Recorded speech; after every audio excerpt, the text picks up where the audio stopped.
नमस्कार मित्रांनो, अशोक मामा या मालिकेच्या आजच्या भागात आपण बघणार आहोत.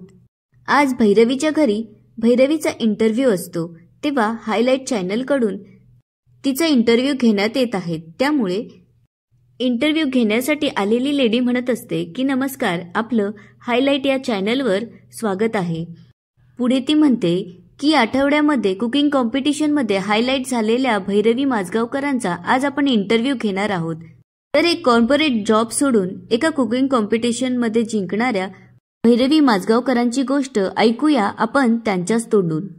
तेव्हा भैरवी म्हणते, नमस्कार, खरं तर गोष्ट अशी काही नाहीये. एक स्पर्धा होती, त्यात मी भाग घेतला आणि नशिबाने साथ दिली म्हणून मी जिंकले, एवढंच. तेव्हा अनिश म्हणतो, सॉरी टू इंटरप्ट, पण मला भैरवीबद्दल एक गोष्ट सांगायला आवडेल की इतरांपेक्षा तिने नक्कीच जास्त कष्ट घेतले. कारण कधी आजारी असली, घरात काही अडचणी असल्या तरीही तिने सगळं बाजूला ठेवून तिच्या कामाकडे लक्ष दिलं. आता अनिश भैरवीचं भरभरून कौतुक करत असतो. त्यामुळे तो म्हणतो की तिच्यासारखी इतकी सिन्सिअर, डेडिकेटेड आणि होनहार मुलगी मी आयुष्यात कधीही बघितलेली नाहीये. पुढे तो म्हणतो की ही कुकिंग स्पर्धा होती, पण यामुळे भैरवीला तिचा बिझनेस स्टार्ट करायची संधी मिळाली आणि मला असं वाटतं की काही दिवसातच भैरवी स्वतःची कंपनी लॉन्च नक्की करेल. तेव्हा तुम्हाला भैरवीचा इंटरव्ह्यू घेण्यासाठी परत यावं लागेल. पुढे तो म्हणतो, पण भैरवीचा एक मेजर दोष सुद्धा आहे. तिला स्वतःचं कौतुक करून घ्यायला आवडत नाही. या बाबतीत ती फार कंजूस आहे. हे सगळं आता संयमी ऐकत असते, तेव्हा संयमीच्या डोळ्यात पाणी येऊ लागतं आणि ती डोळे पुसते आणि तिथून निघून जाते. हे जेव्हा भैरवीच्या लक्षात येतं तेव्हा भैरवी तिच्या मागे जाते. आता संयमी एकटीच तिच्या रूममध्ये जाऊन रडत असते. तेव्हा भैरवी जाऊन तिला विचारू लागते की समा, बाळा काय झालं? तेव्हा संयमी म्हणते, मला थोडीशी तरी आशा होती, पण माझ्यासोबत काल जे काही झालं त्यामुळे आता मला काहीच होप्स राहिले नाहीयेत. सगळं फेक निघालं आणि माझ्यासोबतच असं का झालं? माझ्या ड्रीम्सचं काय? तेव्हा भैरवी तिला समजावत म्हणते, हे बघ समा, जे झालं ते झालं, पण तू एवढी घाई का करतीयेस? अजून तुझ्याजवळ फार वेळ आहे, त्यामुळे पुढे जाऊनही तू ह्या गोष्टी करू शकतेस. तेव्हा संयमी म्हणते, म्हणजे 2 वर्ष मी असंच बसायचं, फक्त कॉलेजला जायचं आणि घरी यायचं. तेव्हा भैरवी म्हणते, मी असं कुठं म्हटले? तू या 2 वर्षात खूप काही करू शकते. रिसर्च करू शकते, वाचन करू शकते आणि पुढे तुझ्या बिझनेससाठी लागणाऱ्या पैशांची सेव्हिंग सुद्धा करू शकते.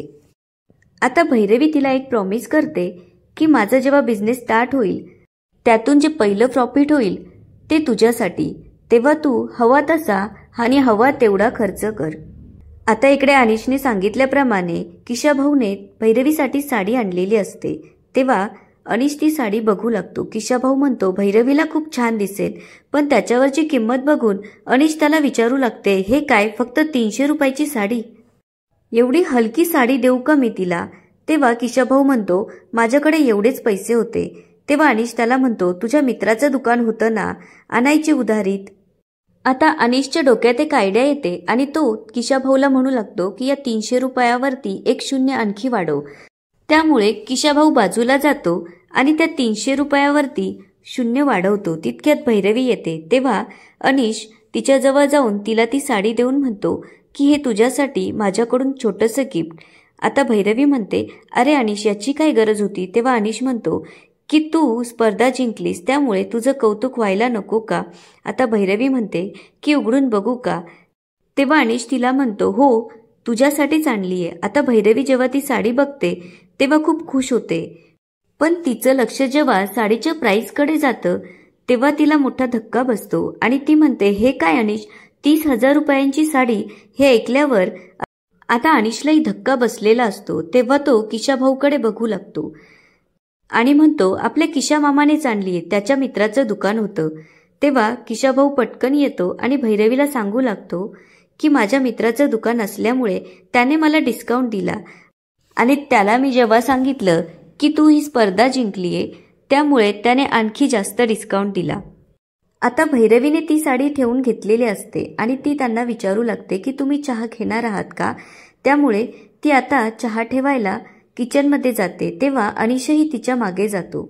आता 10 लाख रुपये मिळवण्यासाठी अनिशचा ड्रामा सुरू होतो. तेव्हा तो भैरवीला म्हणतो की भैरवी, मला तुझी एक छोटीशी हेल्प हवी आहे. तेव्हा भैरवी त्याला विचारते की काय. तेव्हा तो म्हणतो की मला थोडेसे पैसे हवेत. तेव्हा भैरवी विचारते की किती. तेव्हा तो म्हणतो की 10 लाख रुपये.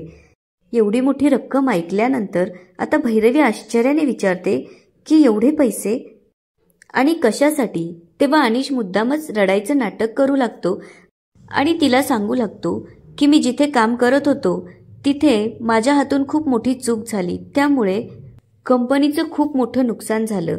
म्हणूनच कंपनीच्या मालकाने मला 10 लाख रुपये भरायला सांगितले आणि त्यासाठी तो मला सतत फोन करून टॉर्चर करत असतो. आता मला जगणंही मुश्किल झालंय. आणि तो भैरवीला म्हणू लागतो, प्लीज तू माझी मदत कर ना. मी तुला प्रॉमिस करतो की हे शेवटचे पैसे, इथून पुढे मी तुझ्याकडे कधीच पैसे मागणार नाही. आता अनिश भैरवी समोर हात जोडून रिक्वेस्ट करू लागतो. तेव्हा भैरवी त्याला म्हणते की अनिश प्लीज शांत हो. आता अनिश म्हणतो की मी काहीच करू शकत नाही. लोक मातीचं सोनं करतात, पण माझा हात जिथे लागतो त्याची मातीच होतीये आणि मला सतत पैशांसाठी तुझ्याकडे यावं लागतंय. मला खूप वाईट वाटतंय. असं वाटतं की आता जीवच देऊन टाकावा. असं म्हणत आता तिथे असलेला चाकू उचलून अनिश स्वतःची नस कापू लागतो. तेव्हा भैरवी त्याचा हात पकडते आणि त्याला म्हणते, अनिश तू हे काय करतोयस. अनिश आता ओक्साबोक्शी रडायचं नाटक करू लागतो. तेव्हा भैरवी त्याला म्हणते की मी येते तुझ्या कंपनीच्या मालकाला भेटायला. मला बघू दे तो तुझ्याकडे कसले आणि का पैसे मागतोय ते. कारण मी कॉर्पोरेटमध्ये काम केलंय, त्यामुळे मला माहितीये अशा केसेस कशा हँडल करायच्या ते. आता हे ऐकल्यावर अनिशला काय करावं हेच सुचत नसतं. तेव्हा भैरवी त्याला म्हणते की तू काळजी करू नकोस, मी आहे तुझ्यासोबत. पुढे ती त्याला म्हणते की अनिश तू खूप भोळा आहेस, त्यामुळे तो मालक तुझ्या नावावरती त्याची पावती फाडतोय. आता भैरवी अनिशचा हात धरून त्याला उठवत म्हणते की मी तुझ्यासोबत येते. आता अनिश डोळे पुसत बाहेर येत असतो तेव्हा निलिमा आत्या बाहेर उभी असते. निलिमा आत्याने आता सगळं काही ऐकलेलं असतं, त्यामुळे ती आता किचनमध्ये जाते आणि भैरवीला म्हणते सगळी नाटकं आहेत. हे ऐकल्यावर आता भैरवी आश्चर्याने तिच्याकडे बघू लागते आणि म्हणते की काय. तेव्हा निलिमा आत्या म्हणते मी यातून गेली आहे. मला माहितीये पैसे उकळण्यासाठी नवरा काय काय नाटक करत असतो, कारण माझा नवराही असाच वागायचा. त्यावर भैरवी म्हणते पण निलिमा आत्या अनिश तसा नाहीये.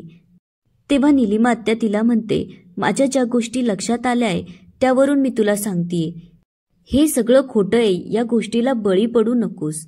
आता हे ऐकल्यानंतर भैरवीला खूप राग येतो आणि ती निलिमा आत्याला म्हणते तुम्ही काय बोलताय. हे बघा तुमचं जग वेगळं होतं, माझं जग वेगळं आहे. तेव्हा निलिमा आत्या तिला म्हणते पण लोभ हा एकच असतो ना. हे ऐकल्यावर आता भैरवीला खूप राग येतो आणि ती तिला म्हणते हे बघा मी तुम्हाला आधीही सांगितलंय आणि आत्ताही सांगते, माझ्या आणि अनिशच्या मध्ये कितीही वाद असू देत, आमच्या संसारात तुम्ही लुडबुड करू नका. तेव्हा निलिमा आत्या परत तिला तेच सांगण्याचा प्रयत्न करू लागते. तेव्हा भैरवी तिला म्हणते की बस आता खूप झालं. तुम्ही एक गोष्ट लक्षात ठेवा की हे घर माझं पण आहे आणि इथे राहायचं असेल तर नीट राहा आणि प्लीज आमच्यामध्ये पडू नका. असं म्हणत आता भैरवी निलिमा आत्यासमोर हात जोडू लागते. त्यामुळे आता निलिमाला खूप वाईट वाटू लागतं आणि ती तिथून निघून जाते. आता निलिमा सोसायटीच्या बाहेर येते तेव्हा तोरणे देसाईंशी फोनवर बोलत असतात.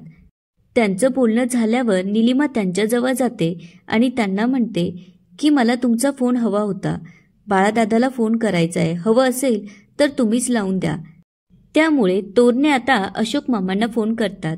तेव्हा अशोक मामा म्हणतात बोला तोरणे. तेव्हा तोरणे सांगू लागतात की तुमची बहीण निलिमा इथे आलीये, तिला तुमच्याशी बोलायचंय. हे ऐकल्यावर आता अशोक मामांना जरा आश्चर्य वाटतं. आता तोरणे निलिमाकडे फोन देतात. तेव्हा निलिमा अशोक मामांना म्हणते की मी इथं राहिल्यामुळे तुम्हाला त्रास होतोय का. हे ऐकल्यावर आता अशोक मामा तिला विचारू लागतात असं का बोलतीयस, कोणी काही बोललं का तुला. तेव्हा निलिमा म्हणते की भैरवीचं नाव ऐकल्यावर अशोक मामा म्हणतात की भैरवी असं काही बोलणार नाही, तुझा काहीतरी गैरसमज झाला असेल. तेव्हा निलिमा म्हणते बघ बाळदादा तूच मला इथं घेऊन आलास, पण मला इथे काडीचीही किंमत देत नाही कोणी. मग माझ्या नवऱ्याकडे राहिलेलंच काय वाईट आहे, कारण मला तिथेही किंमत नव्हती आणि इथेही नाहीये. तेव्हा अशोक मामा म्हणतात, 1 मिनिट, मी येतो घरी, आपण घरी आल्यावर बोलूया. तेव्हा निलिमा म्हणते, तू येईपर्यंत मी इथेच बसून राहील आणि तू लवकरात लवकर येण्याचा प्रयत्न कर. आता निलिमाचं बोलणं तोरणे ऐकत असतात. आता अशोक मामा जेव्हा फोन ठेवतात तेव्हा निलिमा तोरणेजवळ जाऊन म्हणते की तुमच्या सोसायटीच्या ऑफिसमध्ये मी बसू शकते का? तेव्हा तोरणे तिला म्हणतात की तुम्ही जरा वेळ बाहेर उभ्या राहा, मी सोसायटीची चावी घेऊन आलोच. आणि याच ठिकाणी आजचा एपिसोड संपतो. आता पुढे काय होणार ते बघूया उद्याच्या एपिसोडमध्ये. धन्यवाद.